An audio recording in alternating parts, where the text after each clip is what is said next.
Sauce. Hey, you like Pez?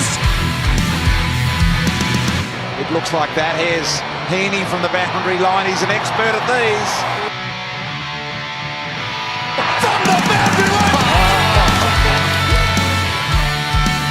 Hello and welcome to Behind the Boundary podcast. I'm your host Pez. I'm here with Sauce after a couple of little incidences where we didn't get started on time. Sauce, you came to the studio, you're on time.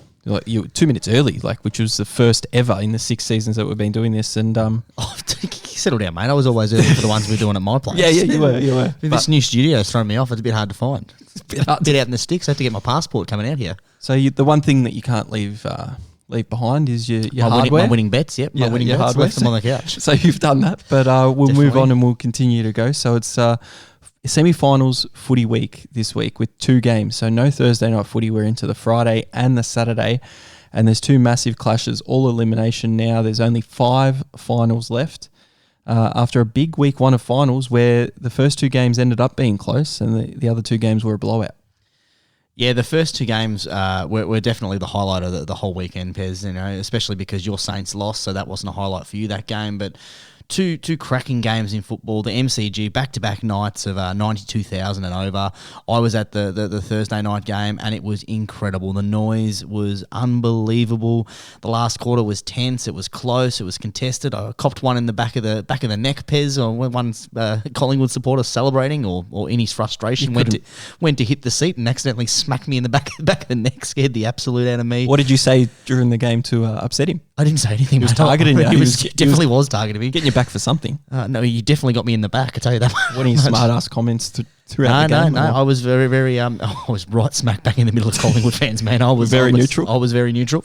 Oh, you talked the talk last week. You were going to be very vocal. I was having a couple of cheers here and there, and there was a lot spoken about when the Maynard thing happened. There was a lot of people that were, went through, and I was doing a little cheeky, well, he won't play next week. Well, there's his season done. Those sort of little comments to my mate who's a Collingwood supporter, but. Then the Friday night, Pez, it backed it up. Sydney versus Carlton. Carlton got off to that incredible start where the stadium was rocking. You had those first 2 goals, incredible.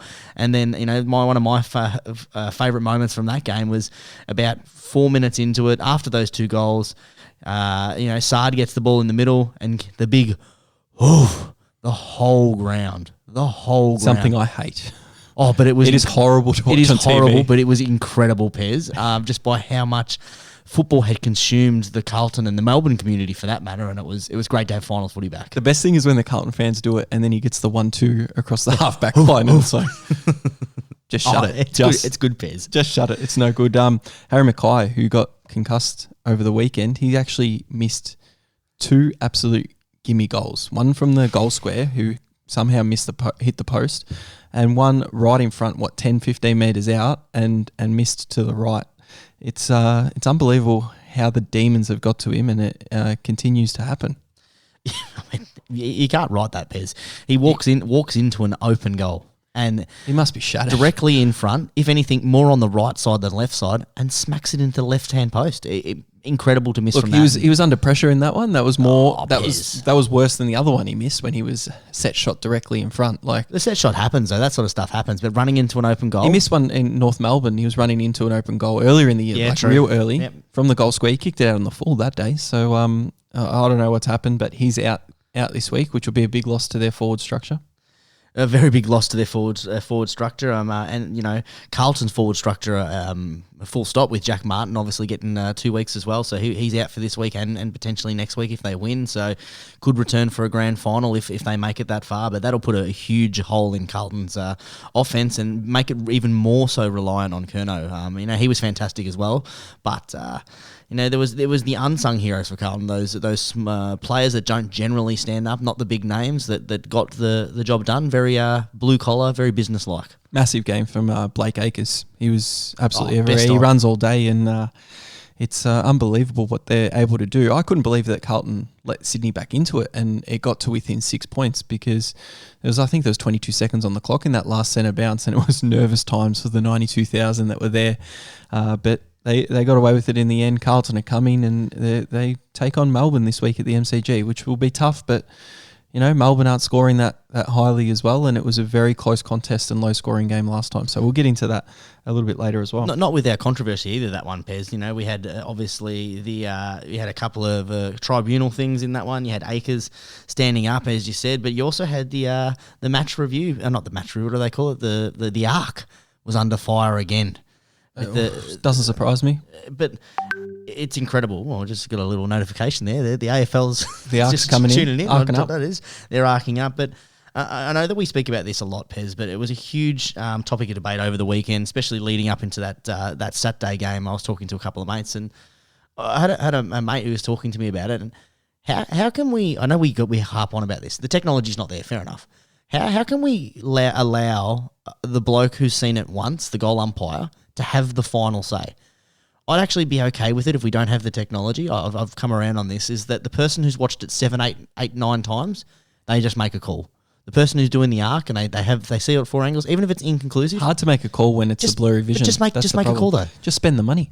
Yeah, I mean, there's that. Just spend the money. 92,000, 184,000 within 2 nights. Record-breaking season all up, even if you don't play the last 5 finals, which is pretty ridiculous. So you get into that, but you getting punched in the back of the head and you're probably out with concussion. You shouldn't be recording the pod. Well, that's why I left the laptop at home, Bez. It's reminded me... That was the test, isn't it? of a few things. And everyone loves going to the footy, and you go to the footy and you always see different types of fans at the footy source. So, I'm talking about the fan with the family, and they've got the thermos and they get their hot dogs out and they've got all their different toppings, and you're very jealous because you're like, hot dog in the thermos. Geez, that brings you back. I'd love to do that and be prepared. And then you get to the footy that day and you're like, I'll just buy a hot dog or a pie or do whatever there. You got the young kid who's, his only interest in the game is waving the flag. So that's right. You got the young kid down the front. So that's good to see. Can I do it now, Dad? Yeah. Can I do it now? And then the parents have to be like, whoa, not yet. You got to wait for a goal. And then watch out for the people in front those of poor you. kids that go for North Melbourne and hardly get to wave the flag. Well, that's because they've banned flags there, Pez. They only have those massive, enormous ones there. I don't know who's that with the cheer squad, but I've found a couple of new fans from the final on Saturday when I was there, St Kilda versus GWS. And can I just say, it was 68,000 people there, probably 400 GWS fans. It was very, very quiet when they got up and about, and it was very, very loud when St Kilda, inkled to try and have it ongoing. But you got the bloke that goes there. He's in a different hat. So this guy, for example, he had a Geelong hat on. So he's worn his Geelong stuff to the final. Sounds like a good bloke. And he goes, all he's doing is cheering against whatever anyone else is cheering for. So if someone cheers for something, he just cheers against it. The stirrer. I love that. He's the stirrer. You got the player abuser. The stirrer. That's the classic where it's like, you're useless, Buckley. Great kick, Buckley. Yeah. Just the old chat. They're rolling up. I do like that guy. That's a good one. Well, the player abuser, the player that was targeted this week from a guy in my row was Lockie Whitfield. Whitfield? Yep. Was he a GWS fan?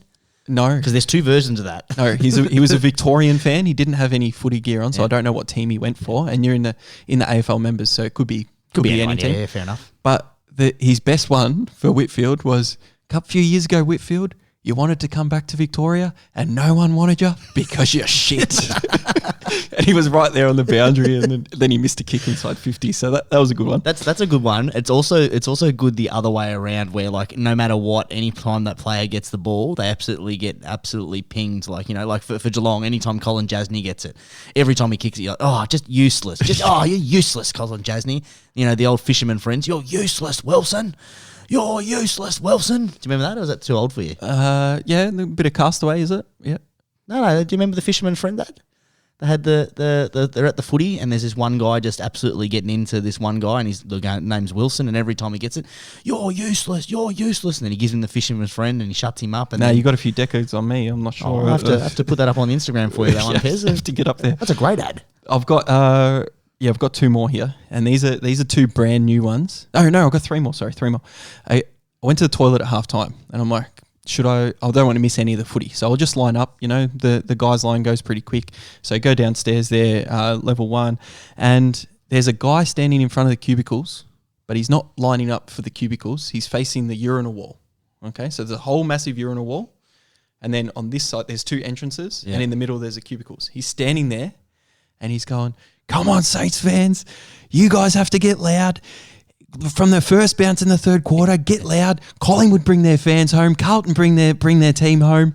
Hawthorn do it. Why can't we do it? And he was going, and I was in the line for probably 2 minutes and waiting, took my piss and went out. Pumped up? He was still going. Yeah. And I was like, how does this guy have a voice? He was yelling and screaming in front of... It's an odd place to do it too. It's an odd place to do it in the pizza. Why did you choose that? Just go, I don't know. But it was very strange. It is an odd one. I don't mind it though. I like the morale the behind it. halftime rev up. You usually get the guy that goes, I don't mind it. Big quarter coming up, boys. I don't mind it something out like that. there with the rest of the fans. I'm not a big fan of it in the pisser.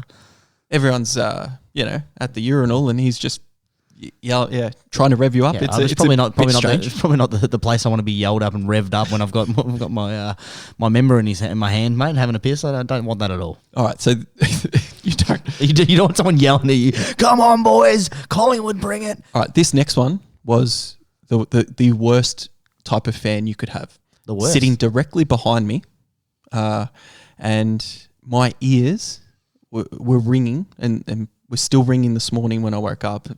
5 days later, the kick it lady. Oh, so she had this really high pitched voice, but GWS had structured up so well that 50 metres down the line, there's 3 orange jumpers and no St Kilda players. Every time someone got the ball, kick it, kick it, kick it. There was one thing where Saints came from a point out and the game was nearly done, and they kept handballing. Handball over the top. The pressure's high. Handball, handball, handball. There's probably 8 or 9 disposals that led to a goal. Every single time the player touched the ball, kick it! And you're at the ground, so you can look further up the ground and no one's there. So I'm just like, I didn't say anything to her because everyone can pay their ticket money. They can go and they can cheer how they want, but that is not a fan I want to sit anywhere near at finals footy. And it comes down to the newest member that I've never heard of before. I'm going to name this guy, Sauce, the 1 minute guy. We've had versions of this before where... 1 minute guy. You know how the timer counts up? And people yell out, there's 30 seconds left, 30 seconds left. I hate that. And I know you're a pet peeve of it, so you'll love this guy. He said 8 words for the whole game. With 1 minute to go in every quarter, raise his neck up a little bit. 1 minute. Oh, God, I hate that. But that's it. Did not hear a peep out of him for the rest of the game. Do you know the worst? First quarter, second quarter, third quarter. There's and last. so many things wrong with that. The fact is that now that both teams hold up a sign that says 1, some say 30 seconds. 2, most people don't want to hear it. Like, I go to the footy, I don't want to be hearing how long's left, especially during a tight game. I've gotten into a couple of fights, not actual fisticuffs, but What you did last week. Yeah, well, fisty backs, yeah. That's a weird thing to say, but the verbal spout with someone being like, mate, I don't want to know. Keep it to yourself. But now at the AFL, they actually put the 5 minute thing down the bottom of the. Have it's you a seen 5 that? minute warning. 5 minute warning. I saw it for the first time on Saturday. Yeah, and they start counting down. Don't love it, but I hate that guy even more so than the kick it lady, because the kick it lady is funny because my dad used to be a kick it lady. I'm going to stick it with the kick it lady, but because he would always be like kick it, and then he would get so frustrated, he'd be like kick the bloody thing, and every time Uncle Mick would get that going, and yeah, but this is the problem with the kick it lady. What are they kicking to? It's the same as when they kick it, it's going to be a turnover, and then what are you going to do? It's the same as the backwards one. Oh, don't go backwards. Oh, where the bloody hell are you going to go? We're kicking this way. Oh, come on, man. Read the game. Jump on the second level and have a look at the structures. Yeah. Well, you've got me rolled up now.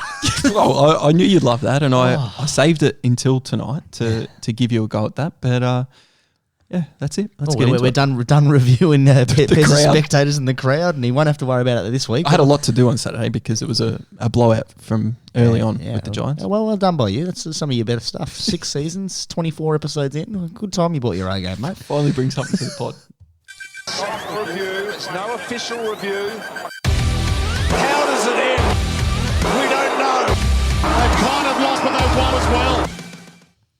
The 1 minute guy. Jesus, the 1 minute guy. That's 1 minute. I'm going to do that throughout the podcast now. I had to spot him. Just going to let you know. I had to spot him just so I could view what he looked like. What did he look like? I reckon he would have been like a bit of a... You ever seen Muppets? You know, Beaker? Like little... Is that a blue guy? No, he's the orange guy with orange hair. Don't speak to me then. Jeez, you're racist. Hairist. And he just, the little real sort of like little bit, those glasses, little beady eyes, and just sort of the scientist, pops the up. Muppet scientist. Yes, the Muppet scientist. Little popped up. 1 minute. No, he was wearing a hat, it was pretty cold. It was raining. Was he a when young we bloke, went in old there. bloke? Oh, probably 40s.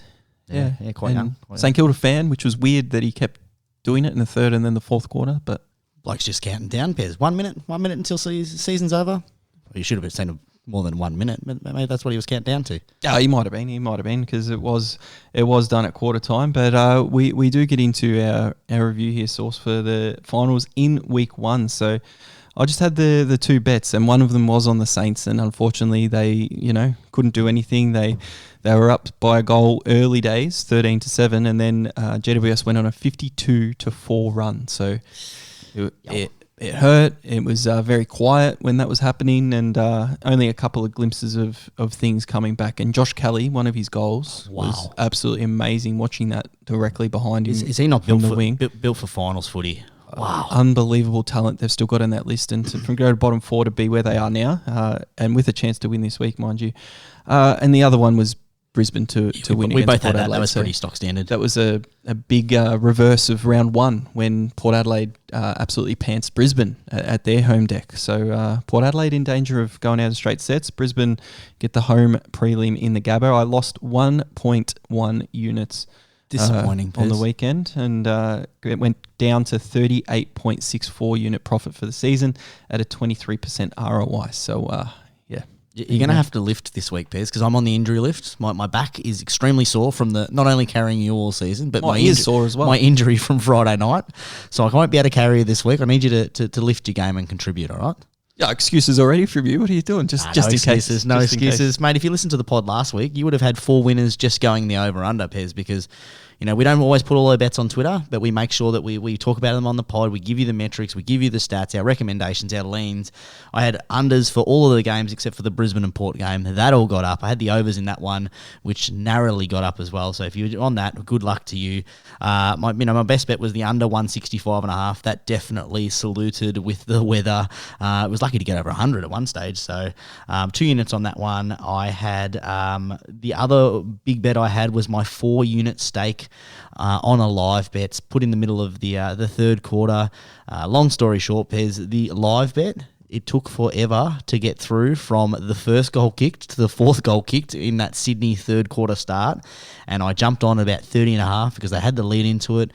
And I was talking to the girl forever. It took forever to confirm. You know how they go through it. Full name and fast code. You put it there. Yep. So you're going for a live bet, Sydney plus 22.5, $1.88, 188. Can you please confirm? And you're like, yeah, just hurry up. And as they're trying, I'm trying to rush her through. Goal. Somehow miraculously stayed at the plus 22.5. Checked my app a couple of times. That's going to be hard. Absolutely gold. It'll be hard to believe, isn't it? If you could bet, the line that it was 2 minutes ago to now, like that's what you'd want to be able to do. Well, you expect the market to adjust, and that's what normally they're pretty good at it. But must have had the intern there, and she made it adjust very, very quickly. I usually, had 4 units on that one, Pez, and especially when she confirmed the plus 22.5, I'm like, yep, 4 units, and I was waiting for the adjustment. I was going to bring it down a couple of units, but 4 units, biggest stake for the year on a live bet. That saluted. We both had Brisbane as we spoke about for the season, Pez, or for that round. Staked 10 units, returned pure profit 4.18 units, an ROI of 41.8. Brings my season tally, Pez, 202 units staked, 84.1 units returned, and that is just pure profit, Pez. That is unbelievable from a single punter in an AFL season, and an ROI of 41%. Just quickly to explain to the punters out there, for every $100 you put down, you're returning into your bank account $141. So it's very, very ridiculous. The steps where you're at together, and I know you wouldn't like to be together with me because I'm only 38 units up. Pez, but that makes it as a podcast total, we're already beating last season. 122 units were up this season. 122. So our goal is to stay above that, and happy days. 120 in 2022, 122 plus in 2023. Oh, mate, how good does it feel? 6 straight seasons. This will be our 7th. It's unbelievable. When I look through 7 straight profit, because you look through at the end of round 24, and we look through last week, and we're like, we jinxed it. We jinxed you last week. You have swings and roundabouts, and then I was on a tear of I don't know how many rounds. 7 weeks straight you were profit, and then week 1 of finals, bump bow. You won't have that this week, Pez, because there's no Saints to bet on. The fact that the size of the bets was relatively small. Now Bex with an opportunity about 50 metres out. I was with a mate, and we were getting sort of ready to leave, and he said, I think I'm going to whack 10 on Maxi. Do you want some as well? And I said, Oh, yes! Yes! Yes! Oh, and straight into these specials, Pez. Cyril takes a special and goes bang. Yeah, well, Sportsbet, they've got the Friday night game, your Carlton Melbourne, same game multi doesn't win, second chance. Free hit, I love it. You like that? 32 plus payout on Bet365, so nothing too good there. This is a promotion they brought out after we recorded last week, because we recorded on the Monday last week, Source, and they brought this out the next day or the Wednesday. On tab, AFL same game multi, close enough is good enough. Disposal legs missed by 1. You're still a winner. Ooh. So for all those people who, he only got 14, he's dead to me. Bitching about too. He only got 19, was meant to get 20, dead to me. On tab, close enough is good enough. And the reason they're putting that out there, just so the punters do know, is because disposal, numbers, averages are usually down in finals for the players that you'd usually get, because it's a more contested game, more defensive game. So that does tend to happen, and that's why they're happy to go with that and still think it'll be profitable for them. So just be wary of that. 12 plus halftime early payout for both games on Neds and Blue Bet as well. So they've got them there. Just check who you get the better odds with. And then a 3+ leg same game multi bonus cashback at Lads if one fails on both games this week. Nice, Pez. Let's get straight into the action. We, of course, talk about the Friday night game. This will be an absolute sellout, Pez. This will be... Carlton fans will bring it. The Melbourne fans will be there. They will be absolutely holding on to not go out in straight sets, Pez. Melbourne taking on Carlton. $1.66 favourites are the Ds. 2.18 outsiders, the Carlton Blues. -6.5 is the line. Over under 156.5, Pez. Carlton are coming... Well, they're not coming anymore, Pez. They're here. They're one win away from a prelim final. Melbourne one loss away from going out. Back-to-back years, straight sets. Who wins this game? Why? Who needs to make the adjustments? How? Yeah, well, adjustments are already happening with the players that are out. So Jack Martin with that suspension, he was very pivotal in the dying minutes with a couple of intercept marks in defensive 50 last week. And Harry Mackay with that concussion won't be playing either. So their forward structure will definitely have to change. Matthew Kennedy comes in. And for Melbourne, we know Angus Brayshaw got hit. He is injured, possibly, career ending from all his issues with concussion. So Brayshaw, Bailey Laurie, who was the sub, Van Ruin got suspended, and Hibbard has actually been omitted as well. I thought he was all right last week in that back line. Charlie Spargo comes in, Tomlinson comes in, and James Jordan comes in from Melbourne.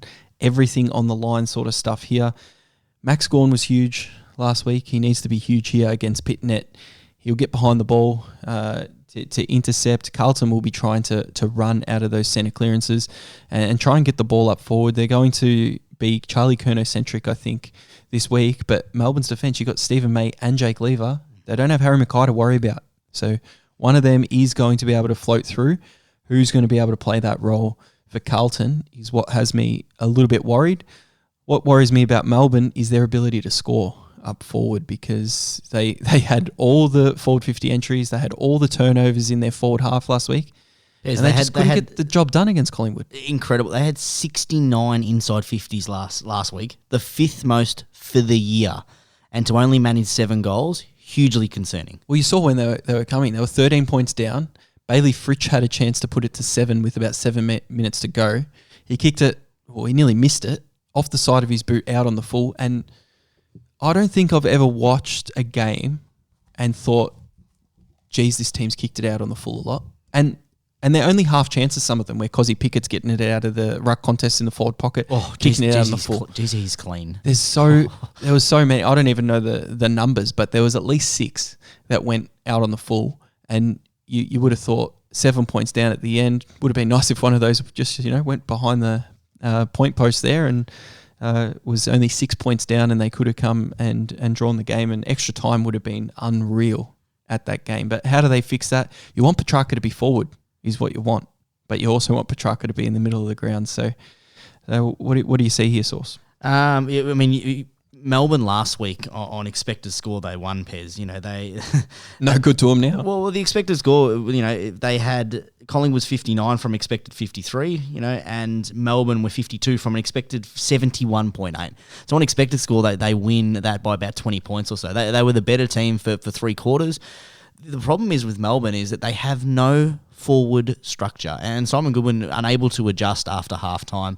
Every single contested... inside 50 contest, they had 4 or 5 blokes spoiling each other almost. It was incredible. I'd never seen a team just no forward leads, everyone just, you know, bombing the ball up. I know the weather had a little bit to play with it. To me, Melbourne win this game by adjusting it, and I think that they have to put a structure around Petrarca. Early in the year, they had him as a focal point of their forward line, and he was able to create. He moves well without the ball. He's actually a very good forward. And I think that, you know, if you look at the two teams here, you sort of expect that you lose the midfield battle against Carlton anyway. So only maybe go the opposite, break in case of emergency, put him into the midfield if you need to, because he can kick goals from there as well.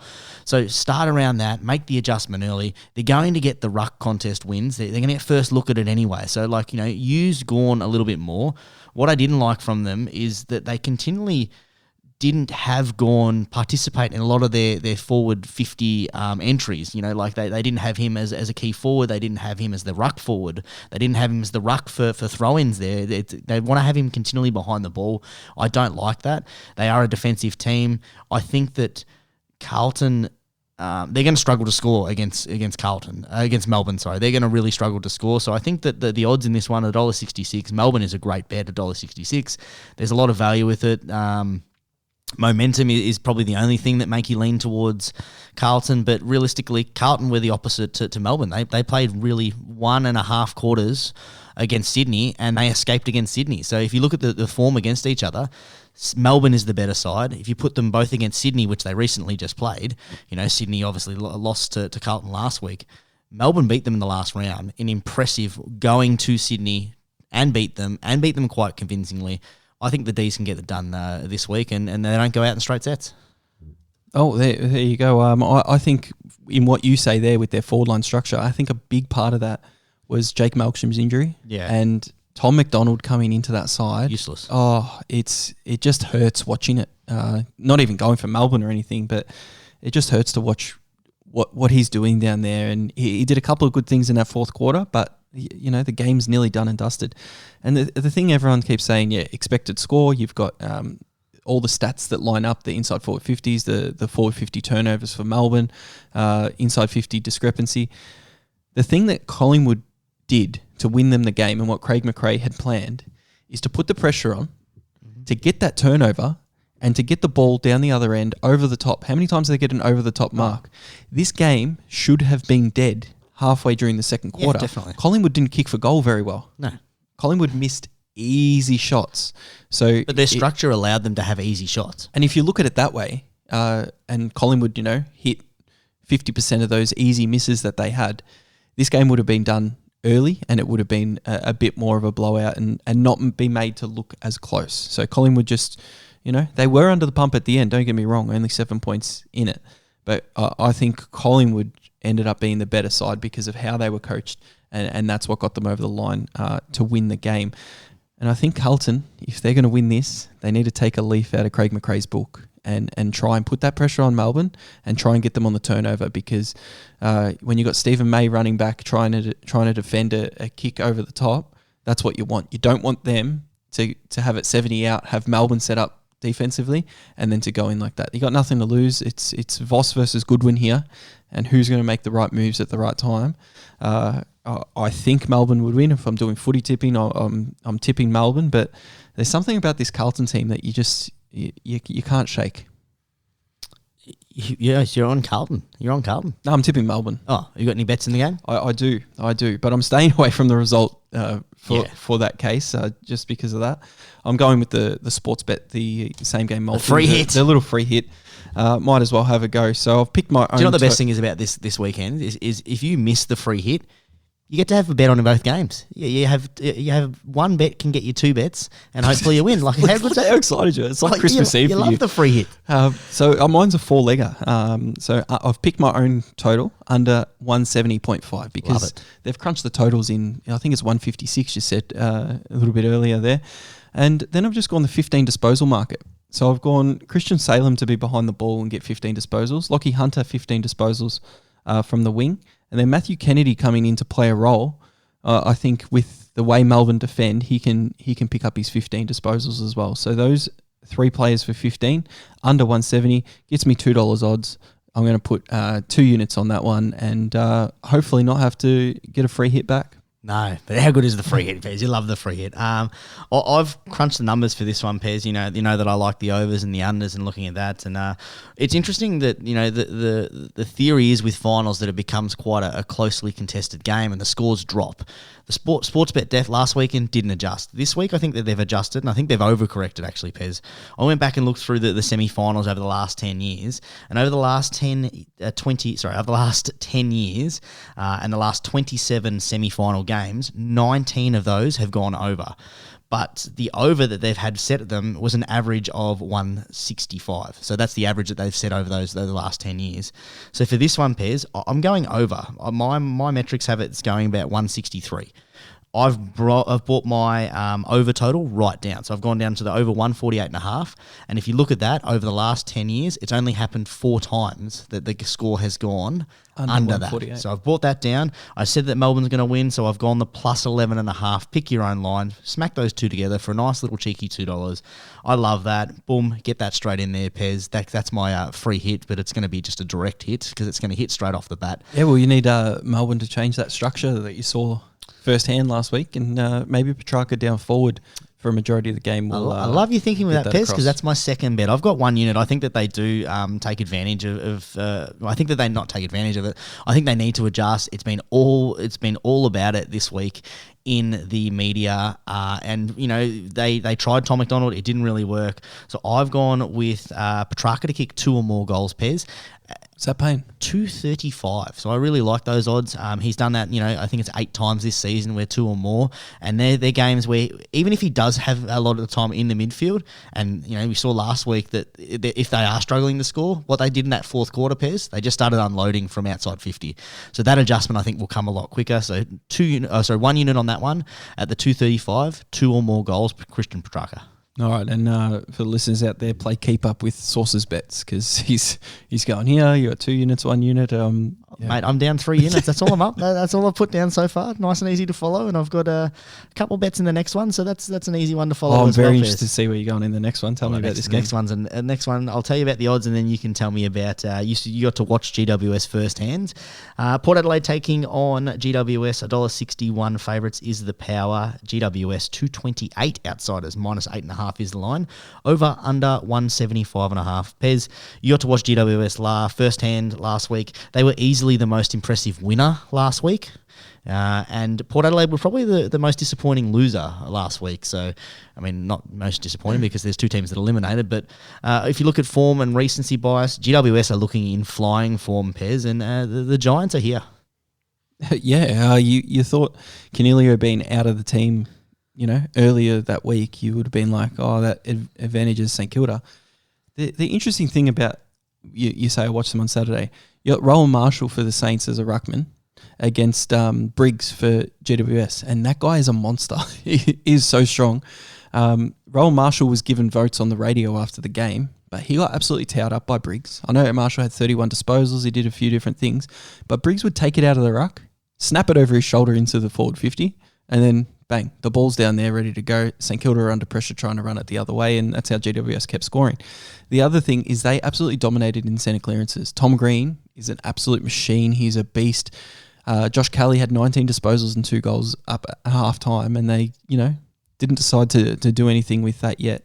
So with these sorts of players against a Port Adelaide side, they're going over to Adelaide Oval here, Source. We've got to remember. We spoke about it before the finals. Literally nothing to lose. They came from the bottom 4. They've won their first elimination final. They're done. They're not judged. They're judged as a successful season, no matter what happens here. So that makes them super, super dangerous. I think Briggs in the ruck against Lysette will be... Where do they find this bloke? How do they just keep producing unbelievable talent after unbelievable talent? He's a monster. I don't know how they do it. And the handouts from the AFL, realistically, with the turnover of the picks. And it was a rhetorical, mate. Sorry. Don't ruin the story with the truth.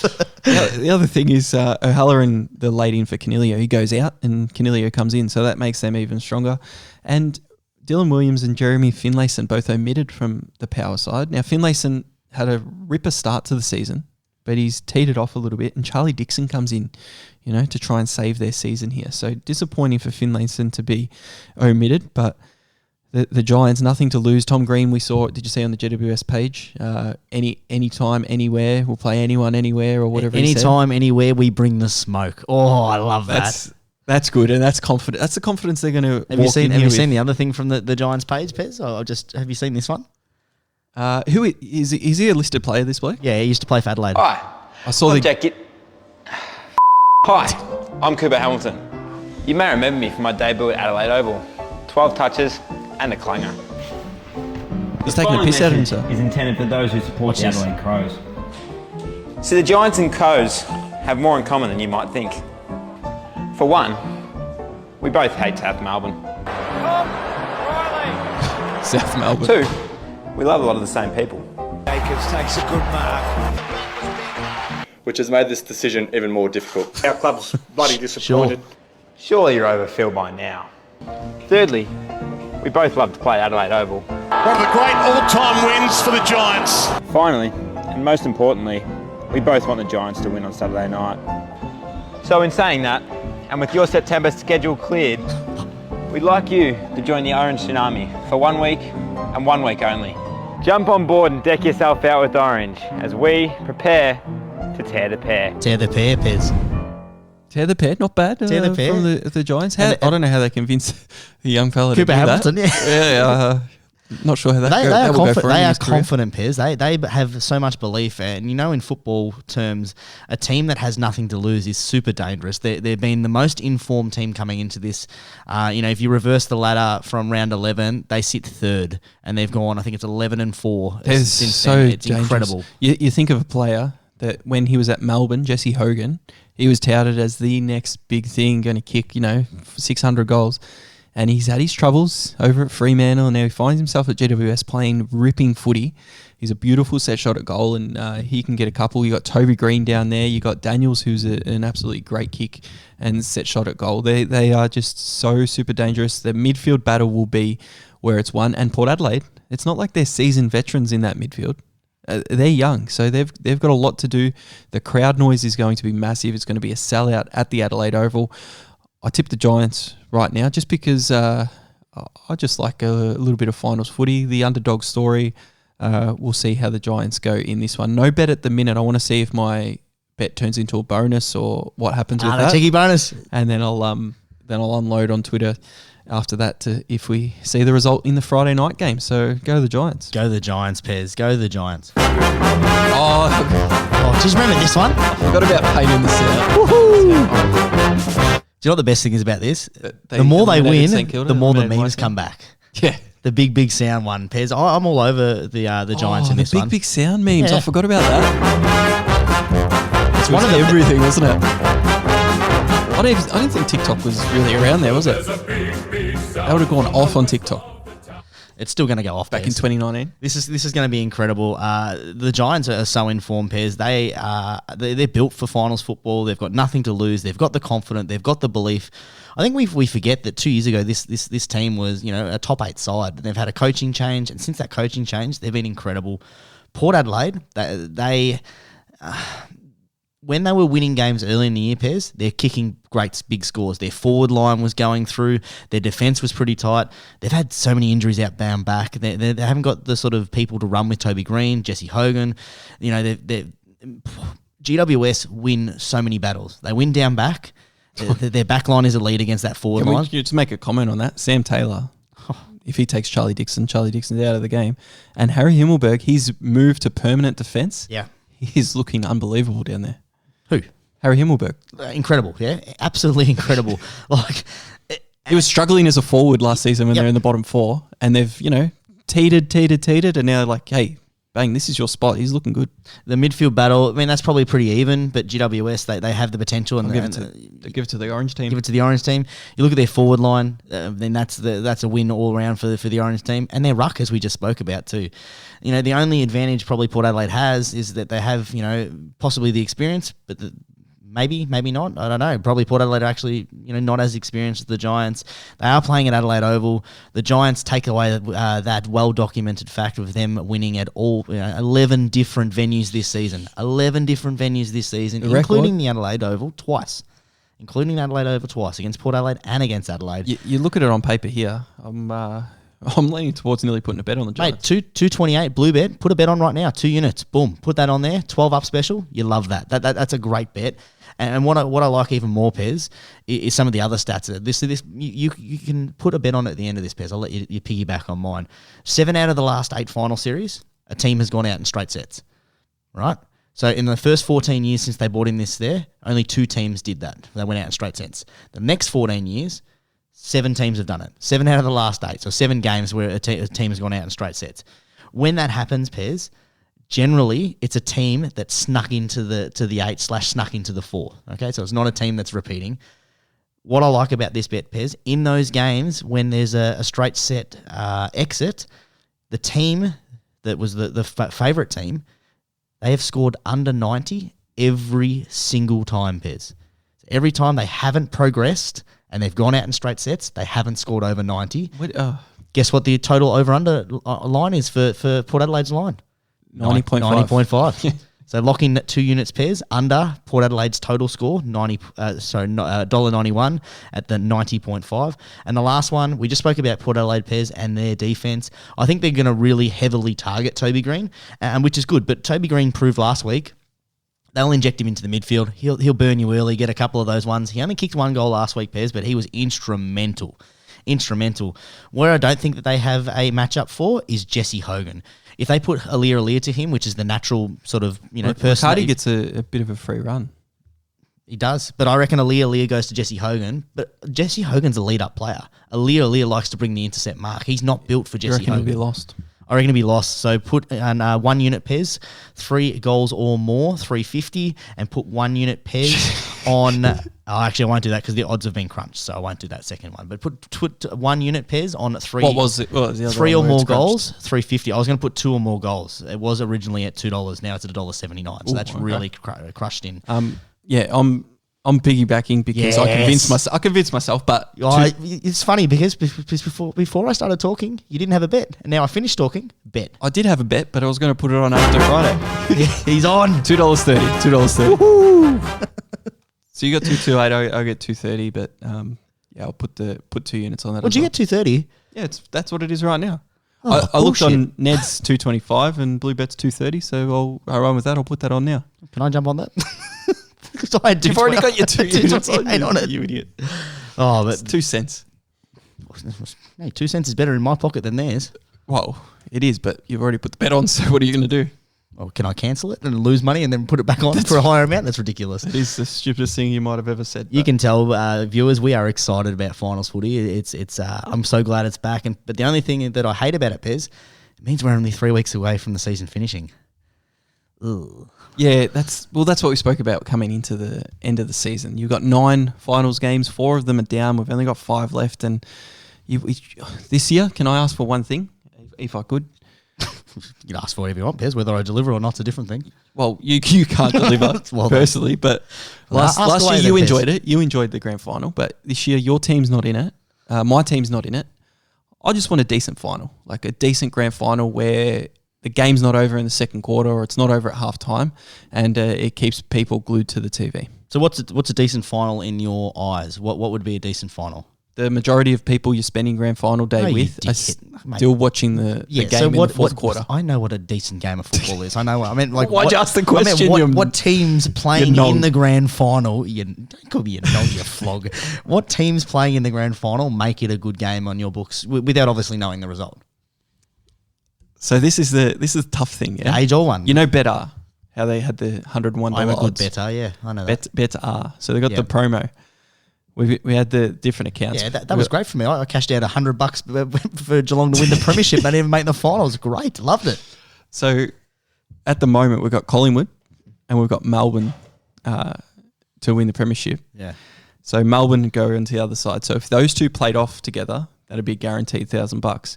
But we're also going to make the place for Brisbane. So we want Brisbane to win. So it'll probably be like a Brisbane versus have you Collingwood. you put those 3 bets down, have you?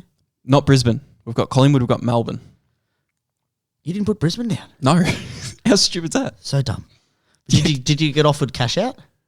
They offered cash out at Melbourne, I know, $300 at the start of the final series. Yes. So there was one with the Storm as well last week. Yeah. And, did you take that? I think we took... I don't know what we took. For people, double check. that don't know what we're talking about, Betr had a promotion at the start of the season. You could put a $10 bet on and you got 101 odds. So basically for your $10, you put a premiership winner on and you win $1,000.